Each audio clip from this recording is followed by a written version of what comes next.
శ్రీ గురుభ్యో నమః. హరి ఓం. అరిష్టాని ప్రణశ్యంతు దురితాని భయాని చ శాంతిరస్తు శుభం మేస్తు గ్రహా కుర్వంతు మంగళం. అందరికీ నమస్కారం. మనము గత 4 రోజులుగా గ్రహాల యొక్క ప్రభావం, జాతకంలో గ్రహాలు కనుక అనుకూలంగా లేకపోతే జాతకం లేని వారికి ఇబ్బందులు కలుగుతున్న దాన్ని బట్టి ఈ రవి యొక్క బలం లేదని, గురు బలం లేదని, కేతు బలం లేదని, రాహు బలం లేదని తెలుసుకున్నాం. ఈ రోజున మనము బుధగ్రహ బలం కనుక సరిగ్గా లేకపోతే ఎటువంటి ఇబ్బందులు కలుగుతాయి తెలుసుకునే ప్రయత్నం చేద్దాం.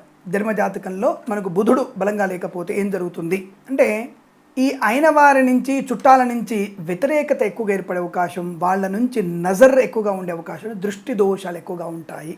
అలాగే పీడితులు, ఇక మన ఎలా అంటే కొన్ని సినిమాల్లో చూపిస్తారు కదా, సుత్తివేలు కానీ, వీరభద్రరావు గారు కానీ కట్టేసి సంగీతం వినిపించినట్టుగా, అలాగే మనం వెళ్ళగొట్టినా సరే మళ్ళీ మన ఇంటికి వచ్చి మళ్ళీ ఇబ్బంది పెడుతూ ఉంటారు. ఏదో కారణం చేత ఇంటికి రావడం, మన గురించి తెలుసుకోవడం, మన గురించి అనేక రకాలుగా అవతలి వాళ్ళకి విషయాలు చేరవేయడము, ఇది బంధు విరోధాన్ని కూడా కలిగిస్తుంది బాగా. అదే బుధుడు బాగా ఉంటే, అదే బుధుడు కన్యలో ఉన్నాడు అనుకో, అద్భుతమే. బంధువులందరికీ కూడా అడగకుండానే మనం సహాయం చేయగలుగుతాం. బంధువులందరూ కూడా మనల్ని దేవుళ్ళలాగా కొలిచే అవకాశం ఉంటుంది. అదే బుధుడు కనుక మీనంలో, నీచలో ఉంటే ఇటువంటి విరోధాలు ఎక్కువ కలుగుతాయి. లేదా బుధుడు శత్రుక్షేత్రంలో ఉన్న ఇటువంటివి జరిగే అవకాశం ఉంటుంది. కనుక మనం జాతకంలో పడుతున్నటువంటి ఇబ్బందులు తెలుసుకోవాలంటే నిత్య జీవితంలో మనం జరుగుతున్నటువంటి కొన్ని సంఘటనల ఆధారంగా ఈ గ్రహం నాకు వ్యతిరేకంగా ఉంది తెలుసుకునే ప్రయత్నం చేయవచ్చు. ఈరోజు మనం బుధ గ్రహం గురించి తెలుసుకుంటున్నాం కాబట్టి బంధువుల వల్ల విరోధము, ఇబ్బందులు, అలాగే విద్యా సంబంధ విషయాల్లో ఆటంకాలు, చాలా విషయాల్లో. అంటే కొన్ని గురువు గారి యొక్క ప్రభావం కూడా ఇక్కడ ఉంటుంది. గురువు గారి యొక్క ప్రభావం ఈ బుధుని యొక్క ప్రభావం కూడా ఉంటుంది. ఎందుకంటే జ్ఞానకారకుడు బుధుడు బుద్ధిని కలిగిస్తాడు. మంచి బుద్ధిని, సద్బుద్ధిని, వ్యాపారతత్వాన్ని, సీక్రెట్స్ మెయింటైన్ చేయడం, సిబిఐ ఆఫీసర్లు, సీక్రెట్ ఇన్వెస్టిగేషన్ టీమ్, సిట్ ఆఫీసర్లు అందరూ కూడా దీంట్లోనే ఉంటారు. చాలా తెలివిగల వాళ్ళు ఉంటారు.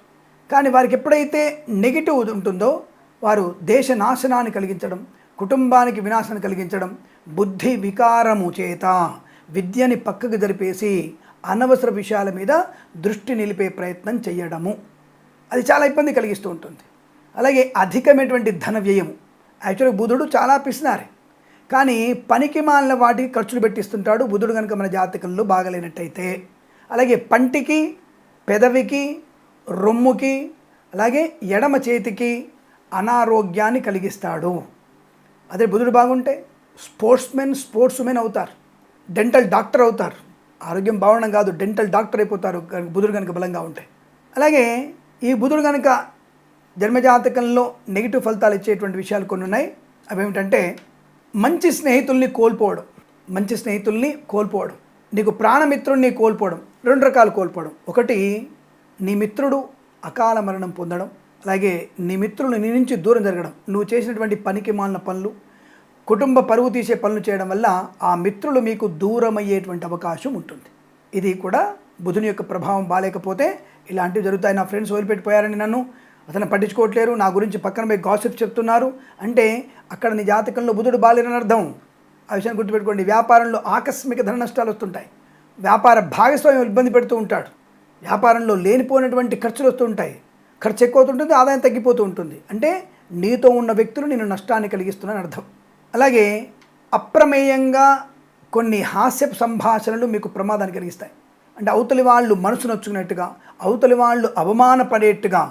అంతకుముందు బాగుంటుంది, అంతకుముందు బాగా బుధుడు బలంగా ఉన్నప్పుడు మీరు ఏది మాట్లాడినా అవతలి వాళ్ళు ఈజీ తీసుకున్నాడు. కానీ బుధగ్రహం కనుక బాగలేకపోతే ఆ బుధుని యొక్క ప్రభావం చేత మీరు అమ్మ అన్న అవతలి వాళ్ళకి తప్పుగా వినపడుతుంది.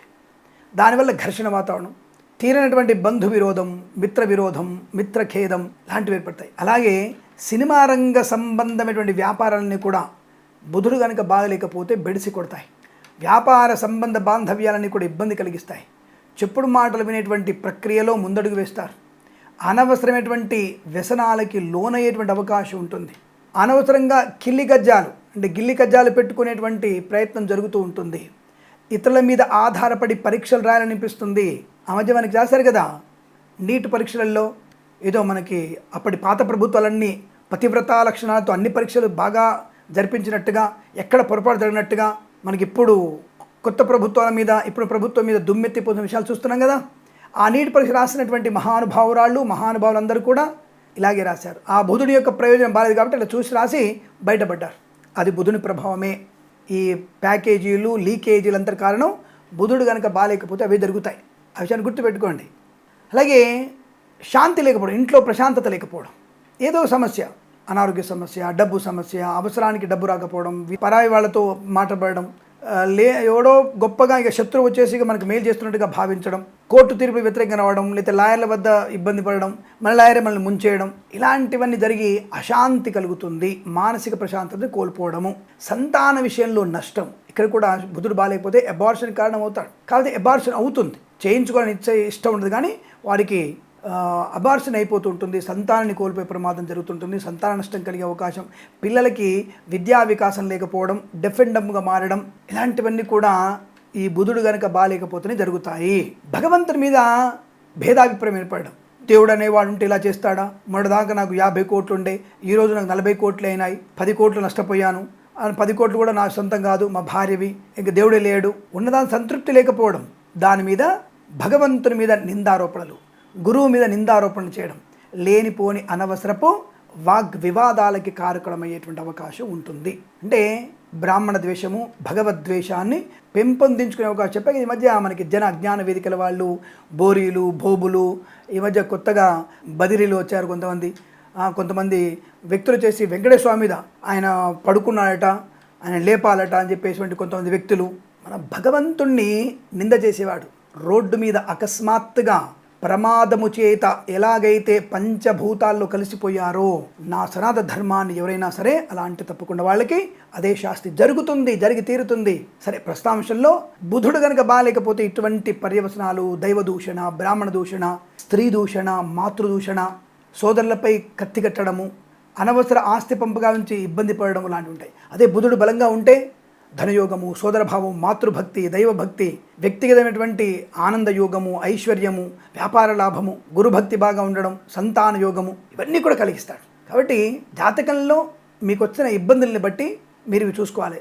మనం ఆనందంగా ఉన్నప్పుడు ఇవన్నీ పట్టించుకోము, ఇబ్బందులు వచ్చినప్పుడే దేవుడు గుర్తొస్తాడు. కాబట్టి ఇటువంటి ఇబ్బందులు కనుక కలిగితే మీరు మీ జాతకంలో బుధుడు బాగలేడు, బుధుడికి ఏం చేయాలి? పెసర్లు దానం చేసుకోవాలి. ఒక చిలకాకు పచ్చ లాంటి వస్త్రంలో కేజింబావు పెసర్లు ఉంచి మూటగా కట్టి బ్రాహ్మణుడికి దానంగా ఇవ్వాలి. అలాగే బ్రాహ్మడికి ఇవ్వలేము, పెసరపప్పు దానంగా ఇవ్వడం అందరికీ. ఇప్పుడు అందరి మతాల వాళ్ళు కొన్ని మతాలు ఉంటాయిగా, కాబట్టి ఆ మతంలో బీదవారికి పెసరపప్పు దానంగా ఇవ్వండి, అనుకూలవంతమైన శుభయోగం కలుగుతుంది. ఇక్కడ కూడా పిల్లలకి పెన్సిళ్ళు, పెన్నులు, పుస్తకాలు లాంటివి దానంగా ఇవ్వండి. వీలైతే వాళ్ళకున్నటువంటి స్కూల్ డ్రెస్సులు లాంటివి ఇప్పించే ప్రయత్నం చేస్తే తప్పకుండా అనుకూలంగా ఉంటుంది. అలాగే భగవద్గీత పారాయణం 11 నుంచి 15 అధ్యాయాలు చదవండి. ఈ బుధుని యొక్క పీడా పరిహారాలు పొందడానికి అక్కడ ఆ అధ్యాయాలు చదివినప్పుడు నీలో భౌతికమైన, మానసికమైనటువంటి శక్తియుక్తులు పెరుగుతాయి. తద్వారా నీ సంకల్పం నువ్వు నెరవేర్చుకునే అవకాశం, ఆ బుధగ్రహం యొక్క అనుగ్రహాన్ని పొందుకునే అవకాశం ఉంటుంది. అలాగే ఈ 4 బుధవారాలు తప్పకుండా మీరు గణపతి నామస్మరణ, అలాగే విష్ణునామస్మరణ చేసిన వారికి, అలాగే బుధుడి యొక్క అష్టోత్తరం చదువుకున్న వారికి అనుకూలవంతమైన శుభయోగాలు, ధనధాన్య వృద్ధి పొందుకునే అవకాశం ఉంటుంది. ఇటువంటి ప్రయత్నం చేయండి. శుభకర ఆనంద ఐశ్వర్యాలు పొందాలని కోరుకుంటూ సర్వే జనా సుఖినో భవంతు.